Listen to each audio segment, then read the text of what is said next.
చాలా కాలం క్రితం నేను రాసిన కథ, కొన్ని మాధ్యమాల్లో చాలామంది మెచ్చిన కథ ఈరోజు ఆడియో రూపంలో మీకోసం. నాతి చరామి. ఏరా 26 సంవత్సరాలు నిండిపోయాయి, ఇంకా పెళ్లి చేసుకోవా? ఇంకెప్పుడు చేసుకుంటావు అన్న అమ్మ పిలుపుతో వాట్సాప్ చూసుకుంటున్న నేను ఉలిక్కిపడ్డాను. చేసుకుందాంలేమ్మా అని నోటితో అన్నాను, కానీ మనసులో నాకు కూడా చేసేసుకోవాలనే ఉంది. నిజం చెప్పాలంటే మొన్నటి వరకు ఆ ఆలోచన లేదు, కానీ ఈ మధ్య దూరపు బంధువు అత్తయ్య వాట్సాప్ ప్రొఫైల్లో నా మరదల ఫోటో చూశాక ఎందుకో తెలియదు, మొదటి చూపులోనే పడిపోవడం అంటే ఇదేనేమో అనిపించింది. అప్పటి నుండి నా ఫోన్, అందులో తన ఫోటో ఎన్నిసార్లు చూశానో నాకే లెక్క తెలియదు. అసలు లెక్క పెట్టే ఆలోచనే లేదు. అన్నీ తనే అనిపిస్తుంది. ఆ నవ్వు, ఆ అమాయకత్వం, కళ్ళల్లో మెరుపు నిద్ర లేకుండా చేస్తున్నాయి. మనకు తెలిసిందే కదా, ఈ ప్రేమ వల్ల ఏమి హార్మోన్లు మారతాయో తెలియదు, కానీ గుండెల్లో మాత్రం హార్మోనియం మూగిపోతుంది. పోనీ అత్తయ్య వాళ్ళని అడుగుదామా అంటే ఏమనుకుంటారో అని భయం. తను బీటెక్ 3వ సంవత్సరం చదువుతుంది. చదువు అవ్వకుండా చేయనంటారేమో. నాకు పెద్ద వయసు కాదు, కానీ ఇంతకన్నా 1 సంవత్సరం కూడా ఆగేలా లేరు ఇంట్లో. తన చదువు అవ్వాలంటే ఇంకో 2 సంవత్సరాలైనా పడుతుంది. ఇలా ఎన్నో ఆలోచనలు, ఏమీ అర్థం కాని పరిస్థితి. ఎవరి దగ్గరైనా దాచగలం, కానీ అమ్మ దగ్గర దాయలేం కదా. అమ్మ కనిపెట్టేసింది. ఏంట్రా 2 రోజుల నుంచి వండిన వంటలు అన్నీ వేస్ట్ అయిపోతున్నాయి, నువ్వేమో ఈ లోకంలో లేవు, ఏంటి సంగతి? నిజంగానే కోడల్ని ఎవరినైనా చూసావా ఏంటి అని అడిగింది. ఇంకా దాచడం ఇష్టం లేని నేను నా ఫోన్లో తన ఫోటో పెట్టి అమ్మకి ఇచ్చేశాను. తను తను మన సుభద్ర కూతురు అనుకుంటా కదా అనుమానంగా అడిగింది అమ్మ. అవునన్నట్టు తల ఊపాను. తను నీకెలా పరిచయం రా అంది అమ్మ అనుమానంగా. పరిచయం లేదమ్మా, అత్తయ్య ప్రొఫైల్లో చూశాను, చాలా నచ్చింది. నువ్వెప్పుడు అంటావు కదా అమ్మా, మనకి దగ్గర వాళ్ళు అయితే మంచిదని. ఒకసారి అత్తయ్యని అడిగి చూస్తావా అన్నాను. సరేరా, నీ ఇష్టం కాదంటానా? అలాగే అడుగుతానన్న అమ్మ మాట విన్నాక చాలా ఆనందంగా అనిపించింది. అమ్మ వాళ్ళని అడగడం, వాళ్ళు వెంటనే ఓకే చెప్పేయడం, పెళ్లి చూపులకు ముహూర్తం పెట్టడం అన్నీ చకచకా జరిగిపోయాయి. నేనే నమ్మలేనంత వేగంగా. ఎప్పటినుంచో ఫోన్లో కనిపిస్తూ కవ్విస్తూ ముడిపిస్తున్న నా మరదల్ని మొదటిసారి ఎదురుగా చూడబోతున్నాను. వాళ్ళు ఉండేది హైదరాబాద్, మేము ఉండేది పల్లెటూరు. దూరం ఒక 12 గంటల ప్రయాణం. కానీ నాకెందుకో ఆ ప్రయాణంలో క్షణాలు యుగాలుగా గడిచినట్టయింది. ఎట్టకేలకు వాళ్ళ ఇంటికి చేరుకున్నాం. తను భయంగా కూర్చుని ఉంది. మా అక్క పుణ్యమా అని తనతో విడిగా మాట్లాడే అవకాశం దొరికింది. చాలా మాట్లాడాలనుకుని వచ్చాను, కానీ తనను చూస్తూ ఉంటే మాటలు బయటికి రావట్లేదు. చివరికి ధైర్యం తెచ్చుకుని, నేను మీకు నచ్చానా అని అడిగాను. తన వైపు నుండి సమాధానం లేదు. కొద్దిసేపు ఆగి, అంటే ప్రతి అమ్మాయికి పెళ్ళి అంటే కొన్ని ఆలోచనలు ఉంటాయి, వచ్చేవాడి గురించి కోరికలుంటాయి కదా, అవి నాలో నీకు ఓకేనా? ఒకవేళ నాతో చెప్పడం నీకు భయంగా ఉంటే అత్తయ్య వాళ్ళతో అయినా చెప్పు, నీకు పూర్తిగా ఇష్టం అయితేనే పెళ్లి చేసుకుందాం అన్నాను. తను సరే అని తల ఊపింది. సరే అని అక్కడి నుండి వచ్చేశాను. వర్షపు చినుకు కోసం చకోరిప పక్షి అయినా ఇంతలా ఎదురు చూస్తుందో లేదో తెలియదు. వసంతాన్ని తన పాటతో స్వాగతించడానికి కోయిల ఎంత వేచి ఆశగా ఉంటుందో తెలియదు. కానీ తన సమాధానం కోసం నేను నాలోనే చిన్న యుద్ధం చేస్తున్నాను.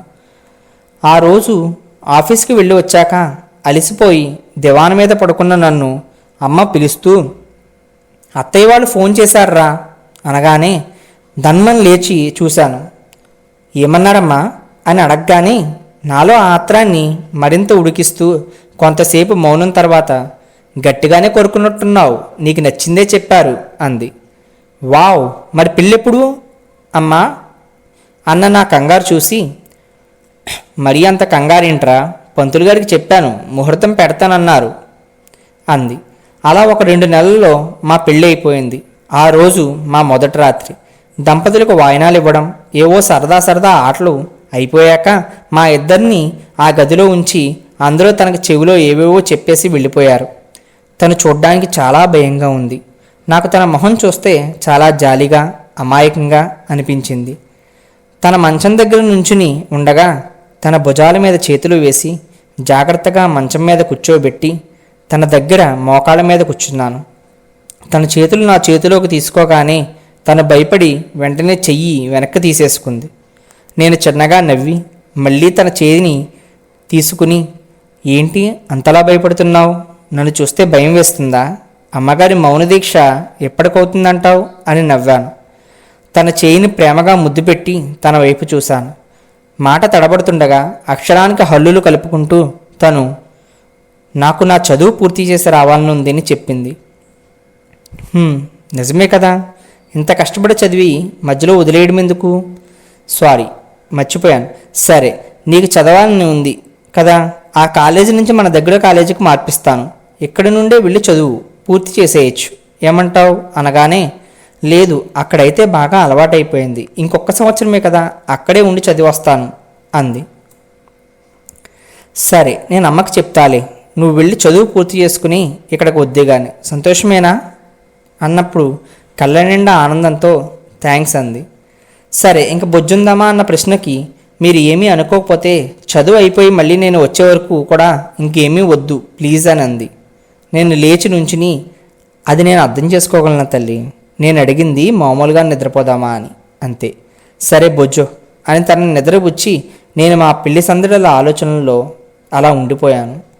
తర్వాత తను వాళ్ళ ఇంటికి వెళ్ళిపోయింది.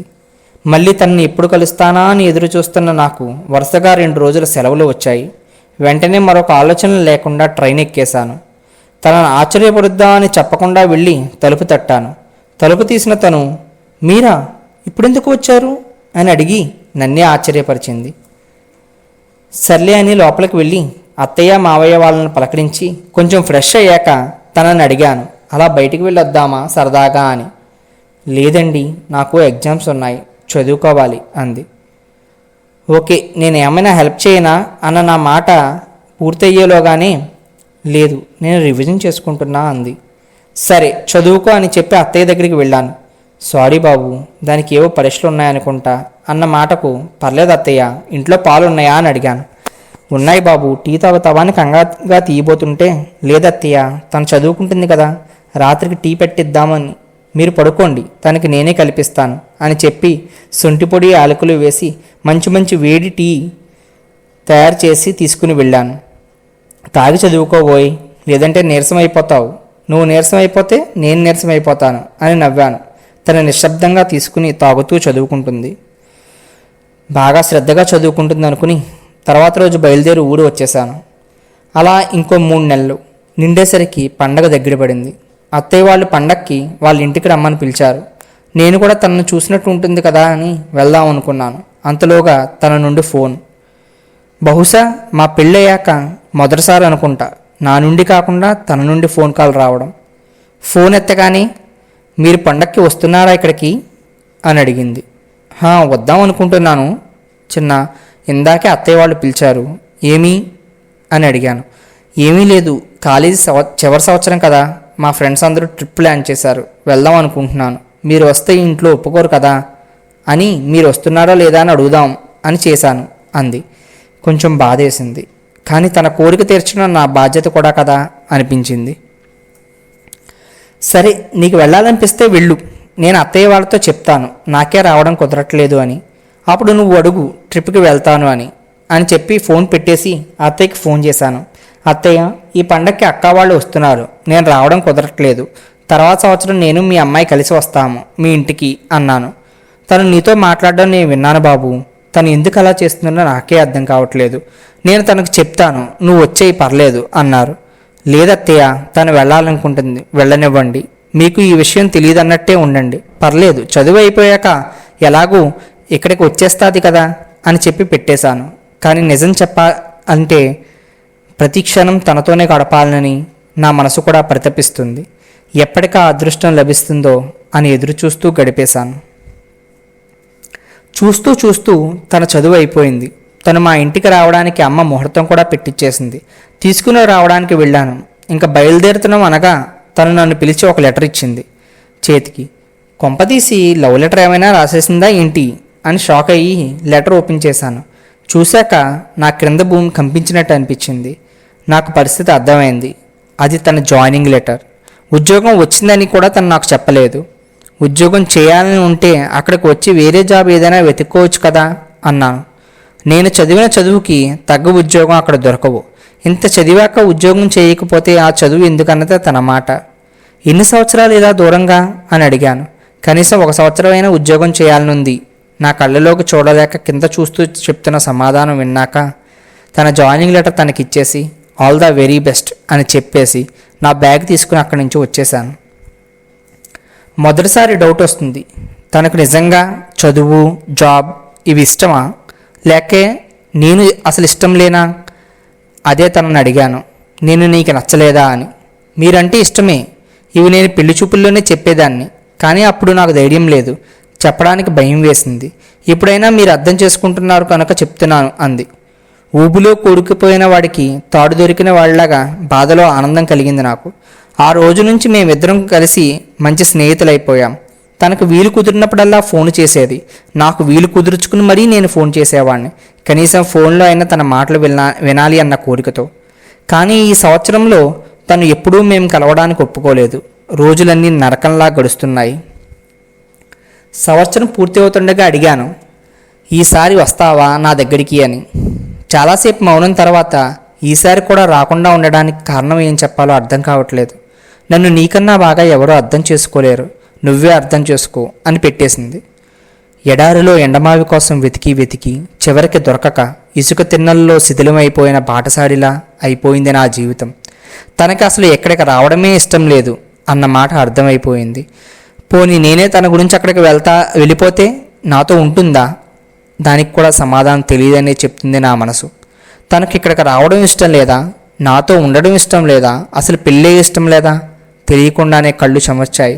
అంత ఆరాధించిన అమ్మాయి, ప్రేమించిన నా భార్య నాతో ఉండడానికి ఎందుకు ఇష్టపడడం లేదో నాకు అర్థం కాలేదు. కానీ ఇది నా జీవితం కాదు, మా జీవితం.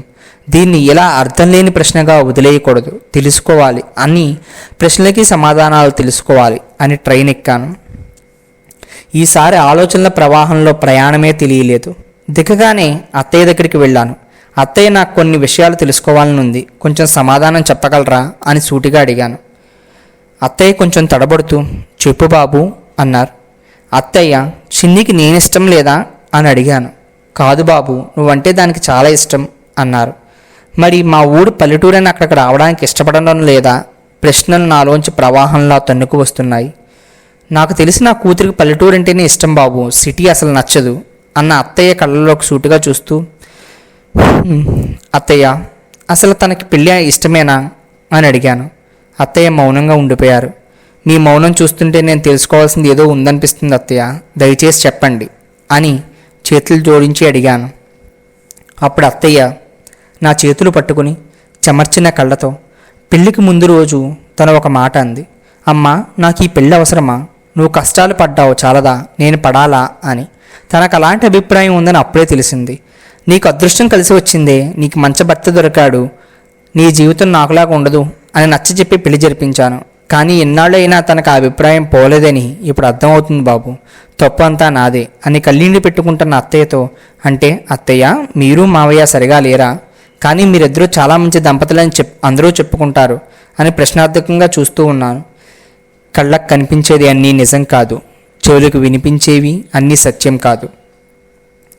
కుటుంబ గౌరవం అనే ఒక కనిపించిన బాధ్యతని మోస్తూ ఎన్నాళ్ళు బయటికి ఆనందంగా లోపల భర్తగా బతికిస్తున్నాను. మీ మావయ్య నన్ను మానసికంగా భౌతికంగా పెట్టిన ఎన్నో బాధలను పంచుకోవడానికి నాకు నా కూతురు తప్ప ఎవడూ కనిపించలేదు.